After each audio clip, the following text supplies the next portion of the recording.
Uno de mis primeros recuerdos de la infancia fue un funeral. El funeral de mi tío. Él era medio hermano de mi mamá y considerablemente más joven que ella, ya que era hijo del segundo matrimonio de su papá. Creo que estaba en sus veintitantos y era adicto al éxtasis. Por supuesto, en ese momento yo no sabía eso. Como era adicto a la sensación de estar drogado, comenzó a deprimirse cada vez que no lo estaba y terminó suicidándose. Se ahorcó en su dormitorio. ¿Cómo le explicas eso a un niño de 4 años? No sé si mi mamá me contó sobre el ahorcamiento en ese entonces, pero sí sabía que se había matado. Recuerdo que mi mamá me dijo que él pensaba que nadie lo quería y por eso lo hizo. Ella no recuerda haberme dicho esto, pero yo sí. Recuerdo que me culpaba por su muerte. Siempre me daban miedo los hombres mayores cuando era niño. No estoy seguro por qué, creo que simplemente era un niño muy tímido. Nunca quería jugar con mi tío y siempre lo evitaba. A los 4 años, pensaba que se había matado por mi culpa. Sé ahora que eso no es cierto, pero todavía me siento culpable por nunca haber querido pasar tiempo con él. El recuerdo más vívido que tengo del funeral es jugando un juego con mi hermana y mis 2 primos. Se llamaba Inky Pinky Ponky. Tal vez lo has escuchado, tal vez no, pero yo no lo he vuelto a oír desde ese día. He oído versiones similares del juego, pero no el mismo. En este juego, una persona es el líder y los demás se paran en círculo con los puños extendidos hacia el centro. El líder golpea los puños de todos alrededor del círculo diciendo esta rima. Inky Pinky Ponky, papi compró un burro, el burro muere, y papi llora, Inky Pinky Ponky. A quien le toque el último golpe debe poner esa mano detrás de su espalda, y se repite hasta que solo quede una mano. Esa persona gana. A los 4 años, odiaba ese juego. La muerte de mi tío fue la primera muerte que tuve que enfrentar y cantar acerca de un burro muerto no me ayudaba mucho. Siempre pensé que tenerle miedo a la muerte era un temor normal que todos tenían.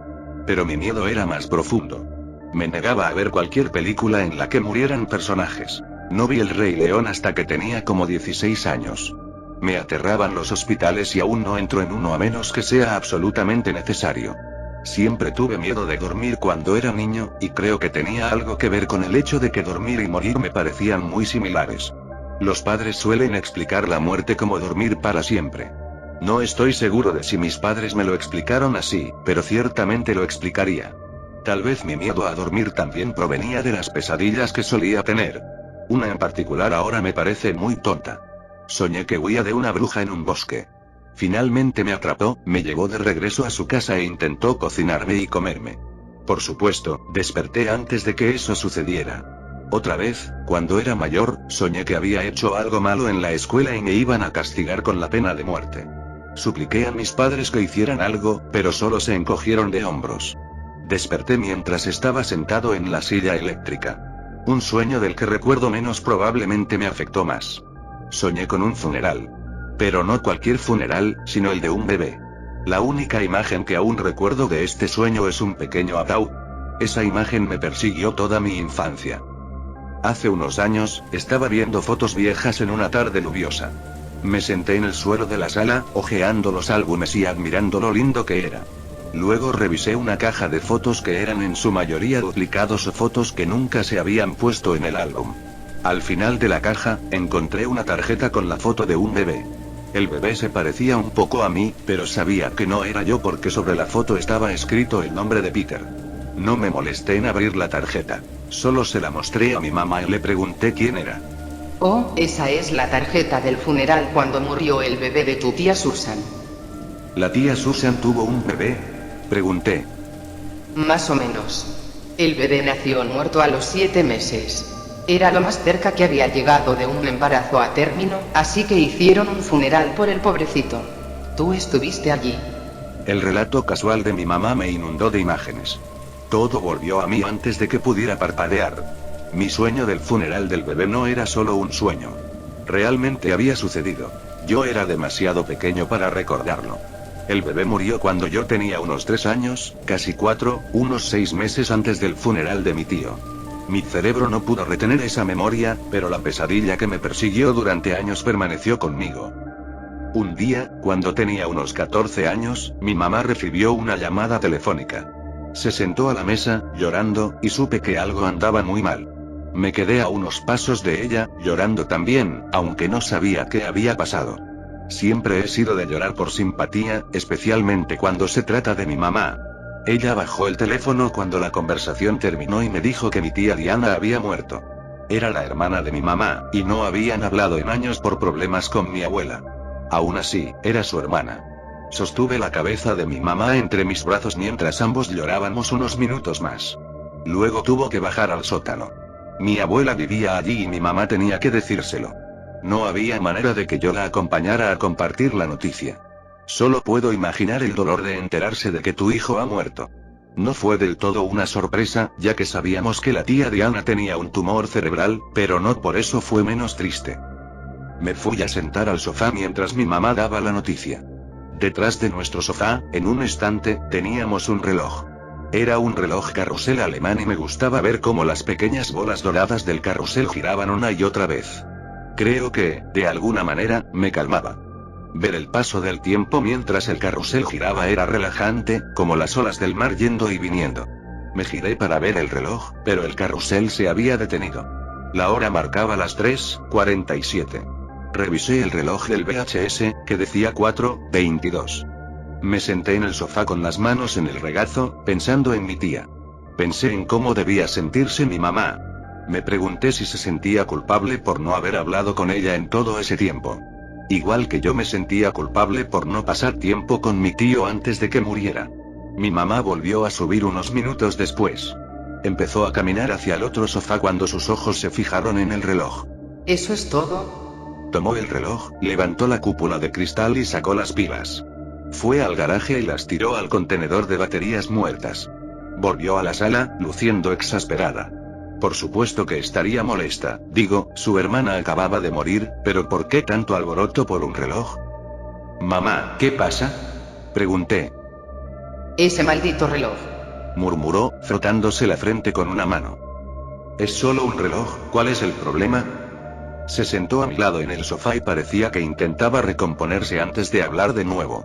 Nunca te he contado esto, pero estuve casada antes de casarme con tu papá. Su nombre era Patrick. Él era unos años mayor que yo y yo estaba tan enamorada. Me pidió matrimonio cuando tenía solo 19 años y yo estaba completamente enamorada de él, así que dije que sí. Nos casamos un año después. Recibimos ese reloj como regalo de bodas de uno de sus familiares. Siempre había pensado que el reloj era un regalo de bodas porque lo llamábamos reloj de aniversario. No sé si ese era su nombre real, pero así lo llamábamos. Supuse que era del matrimonio de mis padres y nunca me molesté en preguntar. Después de todo, solo era un reloj. Ella continuó. De todos modos, un día tuvo un accidente de coche. Mientras estaba en el hospital, tuvieron que hacerle unos escáneres cerebrales para asegurarse de que no hubiera hemorragias. Fue entonces cuando encontraron el tumor cerebral. Patrick siempre había sufrido de dolores de cabeza, pero se había vuelto parte de su vida y nunca hizo nada al respecto. Resulta que el tumor probablemente había estado allí desde que nació y su cerebro simplemente se formó alrededor de él, permitiéndole funcionar con normalidad. Estuvo bien por un tiempo, pero finalmente terminó en el hospital para siempre. No podían operarlo porque el tumor se había extendido en pequeñas líneas. Si hubiera sido una masa sólida, habrían intentado extirparlo.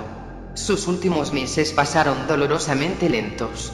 Estaba completamente inconsciente, pero yo me quedé a su lado tanto como pude. Sentí alivio cuando finalmente dio su último suspiro. Estaba totalmente asombrado por la historia de mi mamá. No podía creer que lo hubiera mantenido en secreto tanto tiempo. Nunca me miró a los ojos mientras hablaba. Solo miraba hacia abajo, y sospechaba que intentaba ocultarme sus lágrimas. Probablemente no quería que yo llorara otra vez, también. Entonces, esa noche, cuando llegué a casa del hospital, ese reloj se había detenido a las 7:06. Recuerdo la hora específicamente porque esa fue la hora de la muerte de Patrick. 7:06 p.m. No pensé mucho en ese momento, solo fue una coincidencia rara. Me tomó mucho tiempo reemplazar las pilas porque me tomó mucho tiempo volver a la normalidad. No comí durante días después de que murió. No hice mucho de nada durante mucho tiempo. Y luego conocí a tu papá, varios años después. Fue alrededor de la época en que nos mudamos juntos que volví a poner pilas en el reloj. Funcionó bien durante unos años. Después de eso, el carrusel seguía girando. Luego un día se detuvo de nuevo. Ese fue el día que murió la abuela de tu papá. Empecé a sospechar un poco en ese momento, pero no podía estar segura de que se hubiera detenido a la hora exacta. Así que volví a ponerle pilas y, de nuevo, se detuvo. Ese fue el día que murió tu tío. Le pregunté al abuelo cuándo exactamente había muerto y dijo que debía haber sido alrededor de las 3 am. Efectivamente, esa fue la hora en que el reloj se había detenido. No le puse pilas de nuevo durante algunos años, pero finalmente decidí que era una tontería pensar que un reloj podía decir cuándo la gente moría. Pero ahora se ha detenido otra vez. A las 3:47. El abuelo dijo que ella murió no hace mucho. Probablemente hace unos 45 minutos. Así que eso es todo, no le voy a poner más pilas. Puede que todavía sea una coincidencia, pero no voy a arriesgarme. Supongo que el reloj podría ser un reloj normal, pero desde que mi mamá le quitó las pilas para siempre, nadie en mi familia ha muerto. Mi abuela tiene casi 80 años, lo mismo que mi abuelo. Los padres de mi papá tienen ambos 92 años. Recientemente, el padre de mi papá tuvo otro derrame cerebral. Fue el cuarto en los últimos años. Cada vez, su recuperación ha tomado más y más tiempo. Al principio intentaba hablar, pero nadie lo entendía. Finalmente se frustraba y dejaba de intentarlo. Se sentaba en su cama, mirando la pared mientras todos hablaban a su alrededor.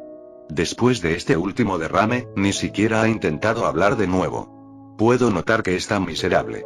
Nunca entendí por qué la gente tenía que sufrir así. Estar sentado en una cama de hospital y ser alimentado por un tubo no es una forma de vivir, y ciertamente no es como quiero recordar a mi abuelo. Siempre fue un tipo algo peculiar. Ha estado casi completamente sordo desde que tengo memoria, así que nunca hablamos mucho. Me asustaba de niño porque siempre estaba gritando. Pero era un hombre orgulloso. Tenía su propio negocio y mantenía a su familia. Era una joyería y se especializaba en reparar relojes. Mantuvo ese negocio hasta después de su segundo derrame cuando tuvimos que llevarlo a un asilo. Tenía unos 85 años en ese momento. Podría haberse jubilado cuando quisiera, pero amaba esa tienda y amaba lo que hacía. Solo recuerdo realmente una conversación específica que tuvo conmigo y mi hermana. Recuerdo que estábamos los tres en la casa. Incluso recuerdo dónde estábamos en la sala. Nos mostró una foto de su padre y nos contó lo gran hombre que era. Siempre nos decía a mis hermanos y a mí que el tiempo es precioso, el tiempo es un regalo y nunca debe desperdiciarse. Me dio este reloj cuando era joven y me dijo que aprovechara al máximo cada segundo. Creo que todavía lleva ese reloj puesto ahora mismo. Pero ¿está aprovechando cada segundo? Ni de cerca. Así que, mientras rebusco en este cajón en casa de mis padres, pienso en todos los buenos recuerdos que tuve con mi abuelo. Trato de olvidar cómo se ve ahora, conectado a todas esas máquinas, con sus ojos inertes sin moverse. La muerte todavía me aterra, pero creo que es mejor que una vida así. Ah, por fin las encuentro. 2 pilas AA.